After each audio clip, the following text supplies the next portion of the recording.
Hi everybody, and welcome to the virtual Viking Festival. Our group is called the Southern California Damekor.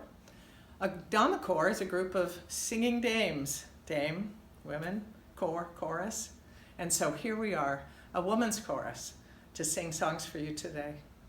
It's a little shorter program than we normally do, but you're going to want to stay till the end. Some of our songs are more English sounding songs. You're going to hear about is Parspilamon, who traded a cow for a violin, which is really not a very good idea.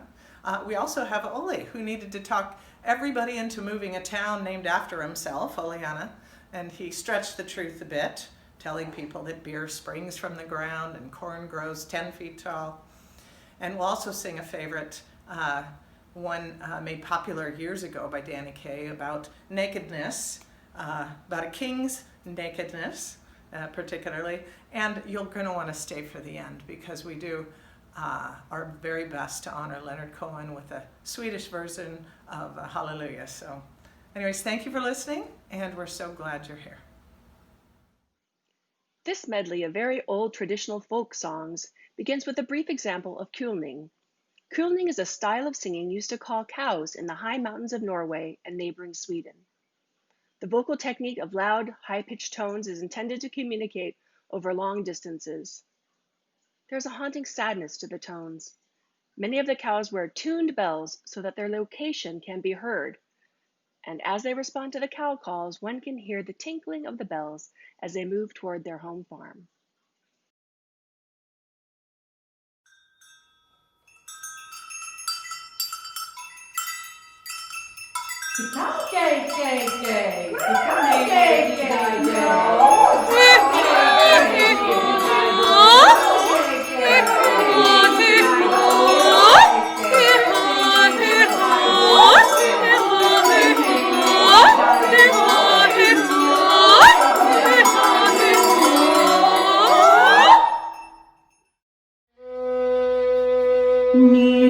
Fester, sol i grader, tack för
Thanks to the Marvel franchise and TV shows like Vikings and Norsemen, people have come to learn about and love the characters of Loki, Thor, Heimdall, Odin, and the like. However, these names go beyond the screen and are enveloped in an entire culture of Norse mythology and religion. To the Vikings, these names were not the names of characters, but the names of gods, to be revered and feared. There is a god named Thor, and he carries the great hammer Mjolnir, for he is worthy. In the morning, Thor woke up, and he could not find his hammer Mjolnir. He searched all over Asgard, and yet he still could not find it. And then Thor found Loki, who graciously agreed to help Thor find Mjolnir. Loki then went to Freya and asked to borrow her falcon-feathered cloak so he could fly to Jotunheim. He asked the frost giant Thrym if perhaps he had taken Mjolnir, Thor's hammer. Thrym confessed that he had indeed taken Thor's hammer, and would only return the hammer if Freya agreed to be his bride. Loki returned to Asgard and relayed the news to the other gods. Freya laughed, for she would never be married to a frost giant. And Heimdall, the wisest god, proposed that Thor dress up as the bride, putting him in a long dress and hiding his face behind a bridal veil. Oh, the gods agreed to this plan. Loki and the disguised Thor then returned to Jotunheim, where there was a great feast awaiting them. They ate and drank until Thrym told his frost giant servants to bring forth the hammer Mjolnir and place it on his new bride's lap, as they made their marriage vows. Once the hammer was placed on Thor's lap, he quickly grabbed the hammer and smashed Thrym to the ground. He turned in fury, and he killed all of the frost giant's kin.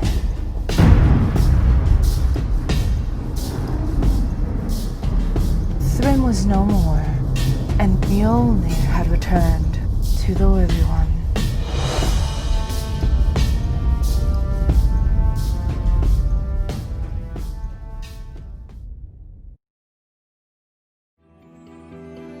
In the times of spirits and trolls, weddings were a magical event that did not ignore the dangers of these creatures.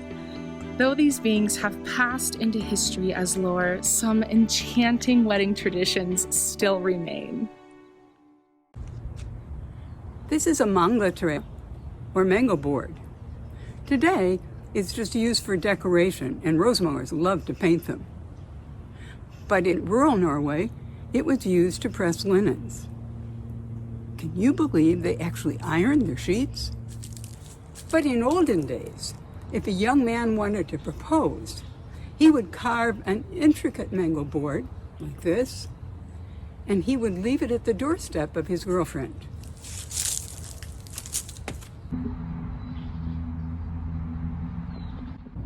On the next morning, if she'd taken the mango board inside, they were engaged. But if it was still there, he had been rejected. And if he wanted to propose to another girl, he had to carve a brand new one. He couldn't use the old one again. It is said, if a man has too many mango boards, beware. Joy Cook, president of our local Holde Garburg chapter of Daughters of Norway, is modeling a traditional Norwegian wedding outfit.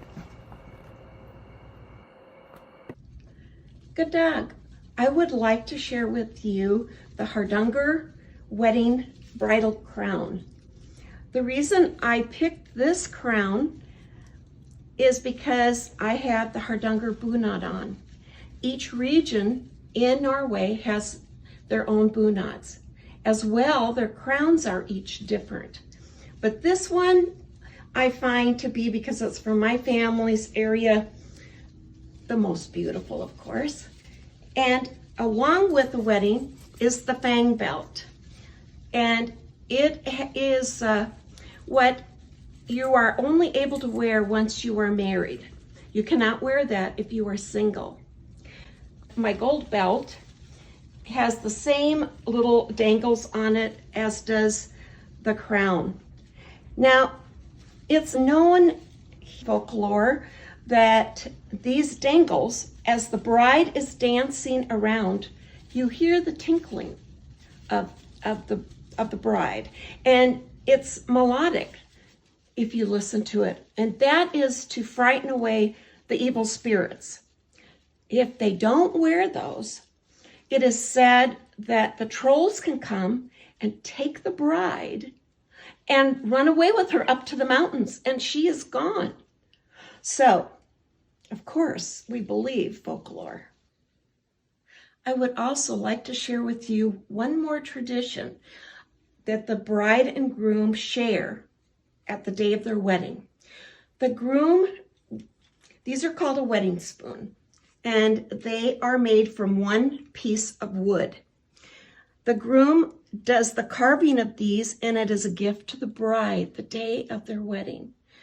Again, in Norwegian, the traditions have real symbolism to them of how these two people become one, and it's connected by one beautifully carved piece of wood. I feel so lucky to have these to keep forever.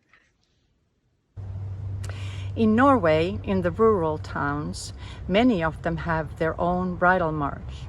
They have a fiddler that leads the bride and groom, the wedding party, and sometimes also villagers to the church. We are now going to sing a bridal march from Fjord, and it's called Bridal March.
A gånglåt is a walking song, and they are used throughout Sweden. It is a form that is followed that is a short, not a march, but just a song at a walking tempo.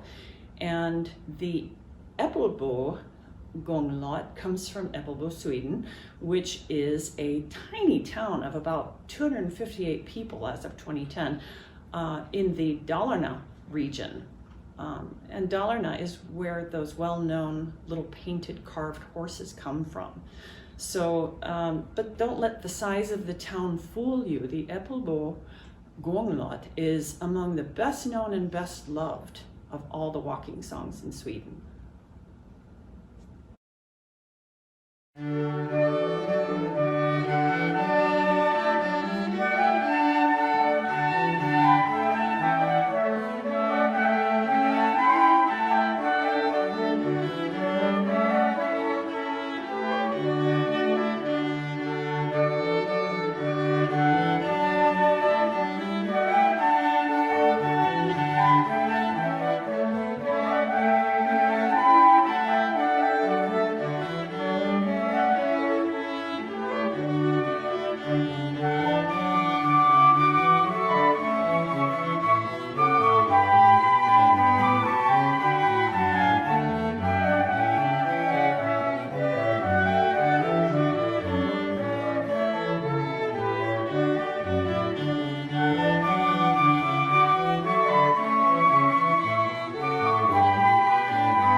Well, I'm told that all Norwegians know the next song that we're about to sing, Parspilamon.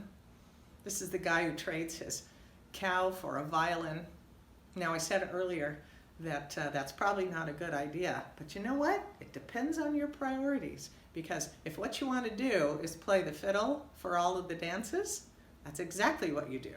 You trade your cow for a violin.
Vicky Swan is a talented player of the nyckelharpa and arranger of folk music from Sweden. She herself is a Swedish woman from the UK. She lives in the UK and performs there. This particular song was written by her to showcase 3 different types of pipes from different regions of Europe, one of which is a Swedish pipe, and one of which is Polish, and Not sure what the third one is, but the interesting thing about them is they all play in different keys. And so in order to have them play together, she created this song where we could layer 3 different instruments that are keyed in 3 different keys and have them all end up playing together by the end. So a long dance is a form that is literally a long dance. And so we start with 1 layer of the pipes played by the violin. And then in the second repetition, we add the second layer of a different type of pipes that are covered by the flutes in this case. And then in the third, we add some more instruments and we all come together and play 3 layers. But the interesting thing is they can all be played by pipes in different keys. So Venens means the friends. This is the friends' long dance.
During his stay in the United States, the violinist Ole Bull purchased a large piece of land in Potter County, Pennsylvania.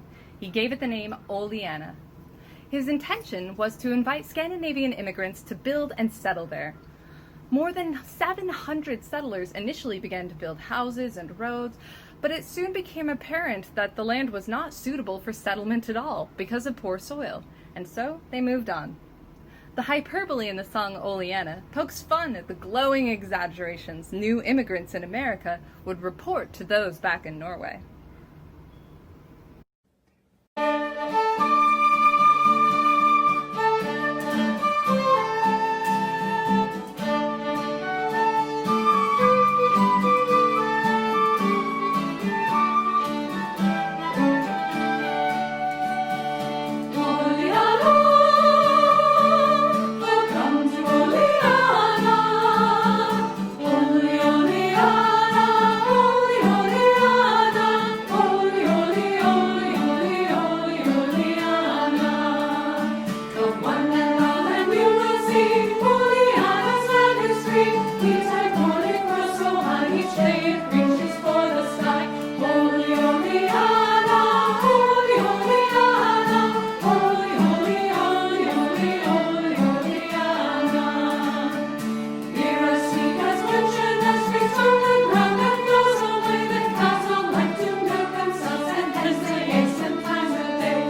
Hyperbole aside, coming to America brought tremendous opportunity. But it was difficult to leave family behind. My grandmother remembers waving to her grandmother on the dock, knowing that she would never see her again. And it was hard to exchange the breathtaking scenery of mountains and fjords in Norway for the flat, never-ending plains of the Midwest. The song we're going to sing now expresses that longing and a desire to never forget the old country.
The beloved storyteller Hans Christian Andersen was born in 1805. His collection of fairy tales is one of the most widely translated literature in the world. Who doesn't know the story of the ugly duckling, the Little Mermaid, and the story that we are going to tell you, The Emperor's New Clothes?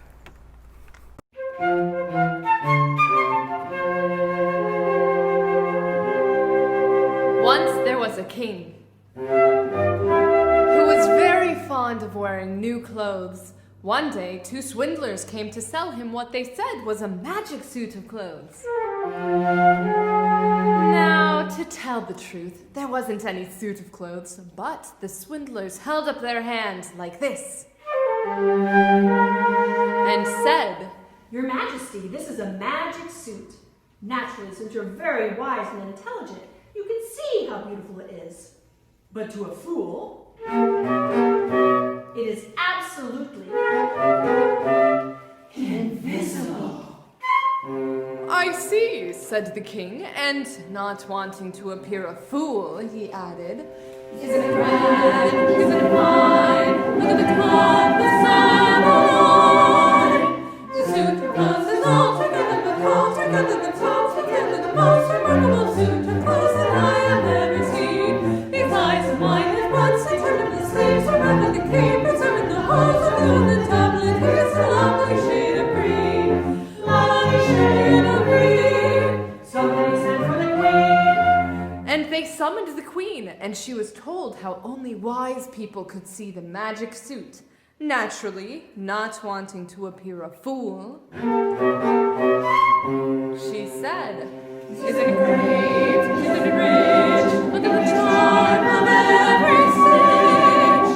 The suit of clothes is altogether, but altogether it's altogether the most remarkable suit of clothes that I have ever seen. Besides, the mine at once determined the sleeves are velvet, the cape is ermine, the hose are blue, and the doublet is a lovely shade of green. Lovely shade of green." Summoned the court to convene, and the court convened. The ministers came.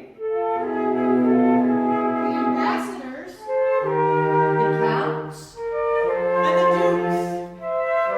And they were all told about the magic suit of clothes, and naturally, not wanting to seem like fools, they quickly agreed.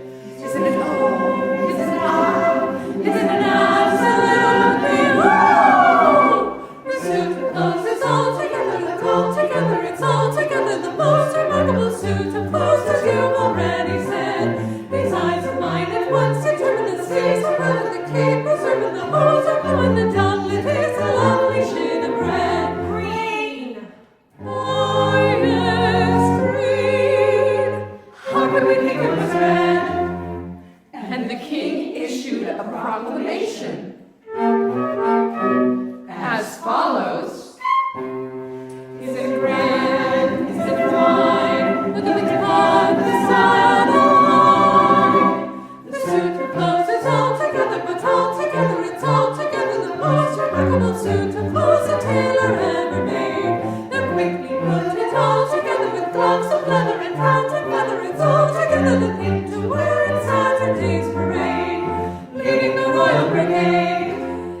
Saturday came, and by that time everyone had heard about the king's new clothes and that he was going to wear them in the parade.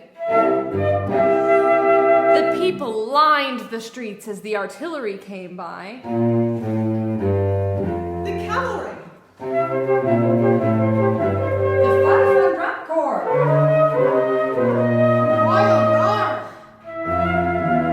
And finally, the king!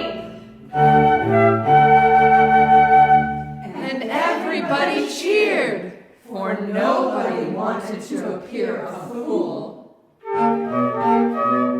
Nobody, that is, except one little boy who for some reason hadn't heard about the magic suit and didn't know what he was supposed to see.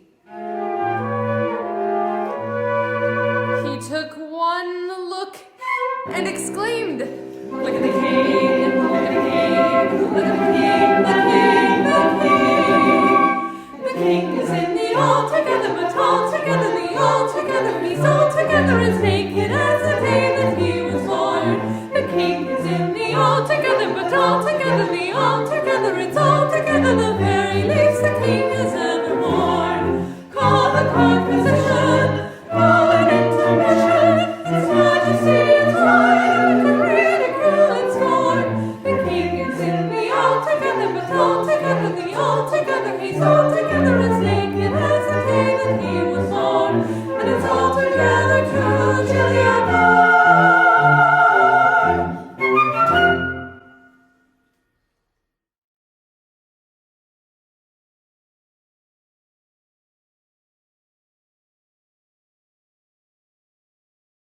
1814, on May 17, Norway's first constitution was signed, though it did not gain total independence from Sweden until 1905.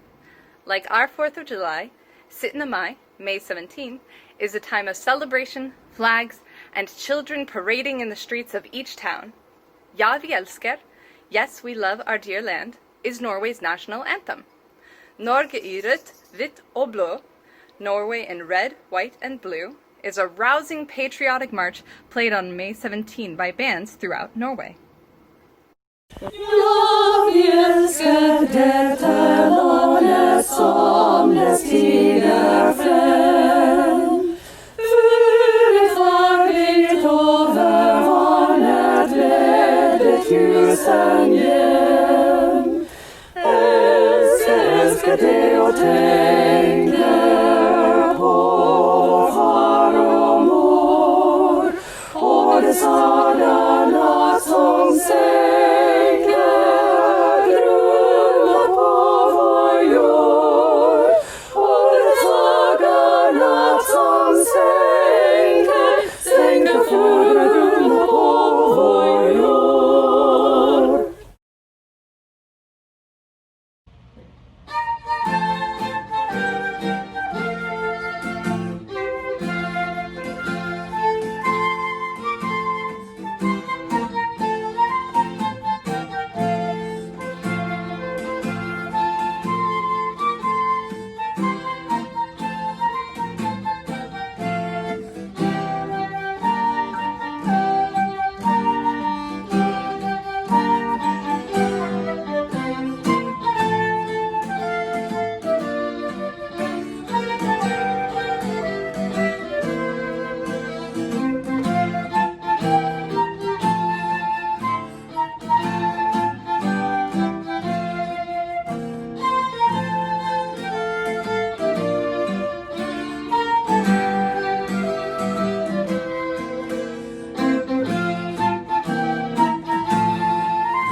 Hirangor is a drinking song from Sweden, sang at most parties, especially midsummer and crayfish. Hela means you have to take the whole, and in this song it says if you don't take the whole drink, you can't have half. So here we go. Hirangor, skål!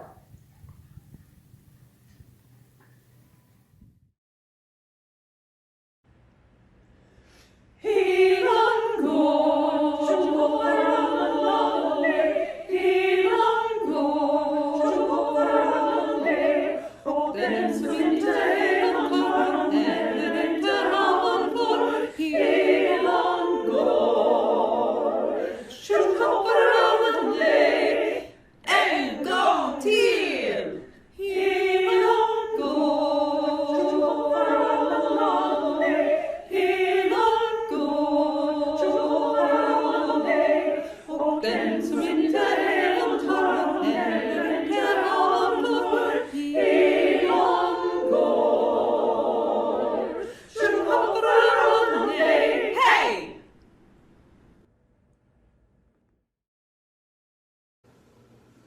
Rainbow Race was written by the great American folk singer and songwriter Pete Seeger. Lille Bjorn Nielsen wrote Norwegian words, calling it Barn of Rainbowen, and it soon became a beloved song of children and adults alike. The song reminds us that everyone on Earth shares the same blue sky, stars, and ocean. The text is especially pertinent today. Now's our last chance to learn to share what's been given to me and you.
And now we're going to sing for you the inspired and haunting song by Leonard Cohen.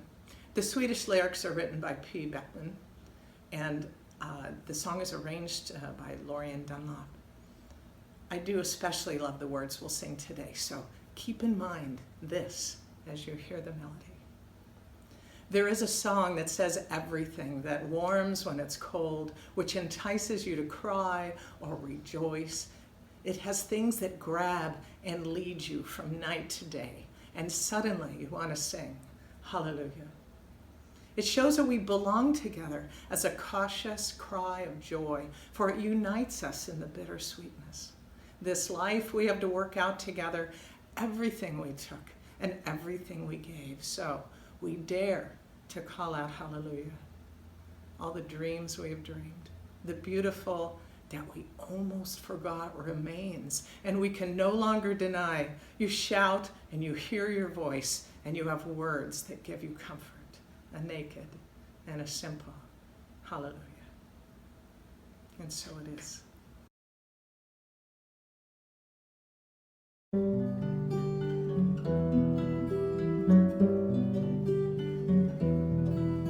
Det finns en sång som säger allt, som värmer när det blåser kallt, som lockar dig att gråta eller jubla.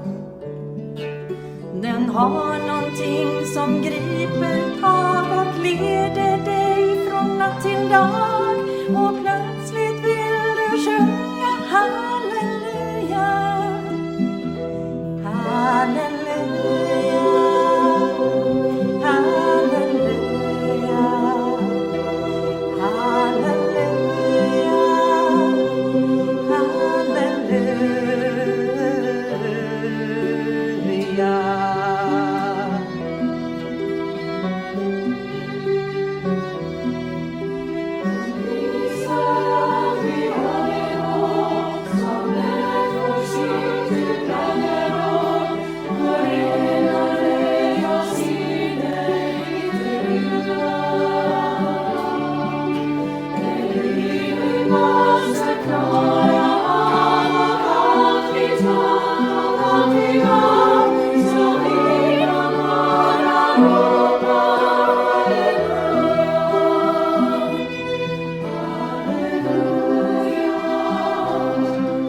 feel